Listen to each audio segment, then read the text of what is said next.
Good morning, students. This is Rajvinder Singh from Guru Nanak Public Senior Secondary School Raiya. ਬੱਚਿਓ ਆਪਾਂ +1 class ਦੀ chemistry ਕਰਦੇ ਪਏ ਹਾਂ unit number 1।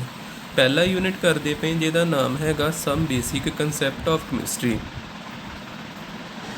ਦੇਖੋ ਇਹਦੇ ਵਿੱਚ ਕੁਝ ਆਪਾਂ ਲਾ ਸਟਾਰਟ ਕੀਤੇ ਹੀ ਲਾ ਆਫ ਕੈਮੀਕਲ ਕੰਬੀਨੇਸ਼ਨ, ਇੱਥੋਂ ਤੱਕ ਪਹੁੰਚ ਗਏ ਆਪਾਂ। ਫਸਟ ਲਾ ਕਿਹੜਾ ਪੜ੍ਹਿਆ ਸੀ? Law of conservation of mass. First law ਆਪਾਂ ਪੜ੍ਹਿਆ ਹੀ। ਸੈਕਿੰਡ ਹੈਗਾ ਹੀ law of constant composition. Third ਲਾ ਆਪਾਂ ਪੜ੍ਹਿਆ ਹੀ ਲਾ ਆਫ ਮਲਟੀਪਲ ਪ੍ਰਪੋਰਸ਼ਨ। ਇਹ 3 ਨਿਯਮ ਤੇ ਆਪਾਂ ਪੜ੍ਹ ਚੁੱਕੇ ਹਾਂ। ਟੋਟਲ 5 ਨੇ, ਅੱਜ 4th ਆ ਗਿਆ। 4th ਹੈਗਾ ਵਾ ਲਾ ਆਫ ਰੈਸੀਪ੍ਰੋਕਲ ਪ੍ਰਪੋਰਸ਼ਨ। ਪਹਿਲਾਂ ਇਹ ਐਗਜ਼ਾਮਪਲ ਤੋਂ ਕਲੀਅਰ ਕਰਕੇ ਫਿਰ ਇਹਦੀ ਸਟੇਟਮੈਂਟ ਵਗੈਰਾ ਲਿਖਣ ਦੀ ਕੋਸ਼ਿਸ਼ ਕਰਦੇ ਹਾਂ। ਜਿੱਦਾਂ ਮੇਰੇ ਕੋਲ 3 ਐਲੀਮੈਂਟ ਆ, ਹਾਈਡਰੋਜਨ ਹੈਗਾ, ਸਲਫਰ ਹੈਗਾ ਤੇ ਆਕਸੀਜਨ ਹੈਗਾ। 3 ਐਟਮਸ ਨੇ, ਹਾਈਡਰੋਜਨ, ਸਲਫਰ ਤੇ ਆਕਸੀਜਨ। ਹੁਣ ਆਪਾਂ ਕੀ ਦੇਖਦੇ ਹਾਂ, ਜਿੱਦਾਂ ਮੈਂ ਇਹਨਾਂ ਨੂੰ ਇੱਦਾਂ ਥੋੜ੍ਹਾ ਲਿਖਾਂ, ਹਾਈਡਰੋਜਨ, ਸਲਫਰ ਤੇ ਆਕਸੀਜਨ। ਹਾਈਡਰੋਜਨ ਤੇ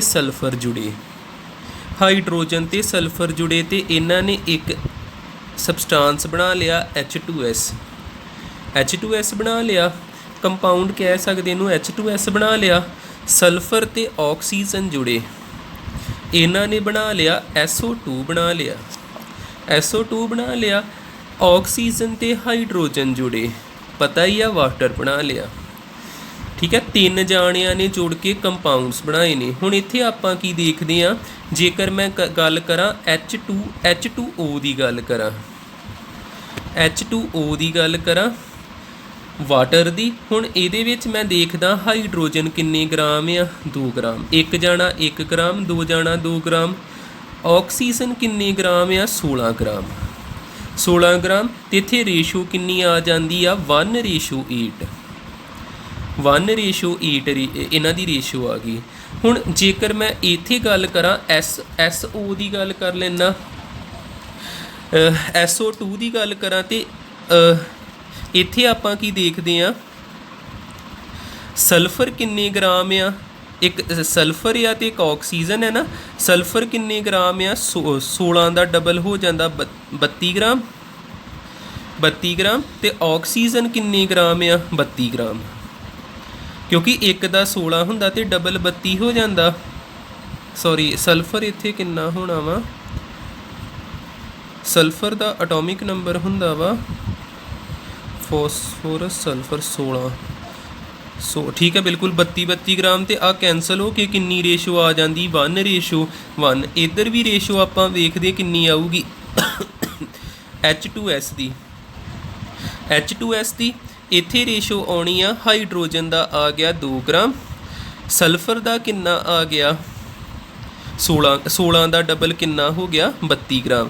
ਇਹਨਾਂ ਨੂੰ ਕੈਂਸਲ ਕੀਤਾ, 1:, ਕਿੰਨਾ ਆ ਗਿਆ? 16। ਵੀ ਸਾਰਿਆਂ ਦੀ ਮੈਂ ਫਿਲਹਾਲ ਰੇਸ਼ੋ ਕੱਢ ਕੇ ਦੇਖਣ ਡਿਆ ਵੀ ਕੋਈ ਇਹਨਾਂ ਤੋਂ ਹਿੰਟ ਮਿਲਦਾ। ਕਿਸੇ ਦੀ 1:1 ਆ, ਕਿਸੇ ਦੀ 1:16 ਆ ਤੇ 1:8 ਆ। ਬਸ ਆਪਾਂ ਕੀ ਕਰਨਾ, ਦੇਖੋ ਆ 1:16 ਹੈਗਾ। ਇਹ ਰੇਸ਼ੋ ਕੀ ਆ? ਬਾਈ ਮਾਸ। ਇੱਥੇ ਵੀ ਮਾਸ ਦੇ ਥਰੂ ਹੀ ਗ੍ਰਾਮ ਕੀਤਾ। ਆ ਵੀ ਰੇਸ਼ੋ ਕੀ ਆ? ਬਾਈ ਮਾਸ। ਤੇ ਇੱਥੇ ਆਪਾਂ ਥੋੜ੍ਹੀ ਕੁ ਚੇਂਜ ਕਰੀਏ, ਆ ਜਿਹੜੀ ਰੇਸ਼ੋ ਕੱਢਣੀ ਸੀ ਨਾ, ਇਹ ਬਾਈ ਮਾਸ ਨਹੀਂ ਕੱਢਣੀ, ਇਹ ਕੱਢਣੀ ਬਾਈ ਵੋਲੀਅਮ। ਦੇਖਦੇ ਕਿੰਨੀ ਆਉਂਦੀ ਆ। ਇਹਦੇ ਪੈਰ 'ਚ ਕੀ ਲੱਗਾ? 1 ਤੇ ਇਹਦੇ ਪੈਰ 'ਚ 2। 1:2 ਆ ਗਈ।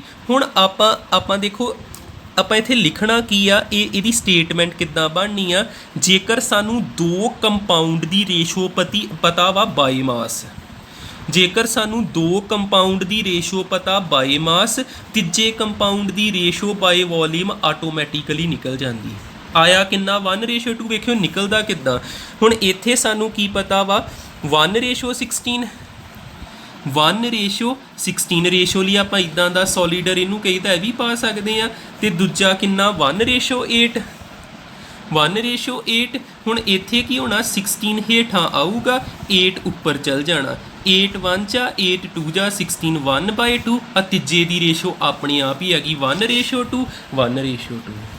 ਵੀ ਇਹਨਾਂ ਦੋਨਾਂ ਤੋਂ ਤੀਜੇ ਦੀ ਰੇਸ਼ੋ ਆਪੇ ਆ ਜਾਂਦੀ। ਇਹ ਹੁੰਦਾ ਇੱਕ ਹਿਸਾਬ ਦਾ ਰੈਸੀਪ੍ਰੋਕਲ ਜਿਹਾ, ਜਿੱਦਾਂ ਕਹਿੰਦੇ ਰੈਸੀਪ੍ਰੋਕਲ ਪ੍ਰਪੋਰਸ਼ਨ ਜਿਹਾ ਹੁੰਦਾ ਜੀ। ਮੈਂ ਇੱਥੇ ਸਟੇਟਮੈਂਟ ਲਿਖਦਾ ਵਾਂ, if we know the ratio by mass of the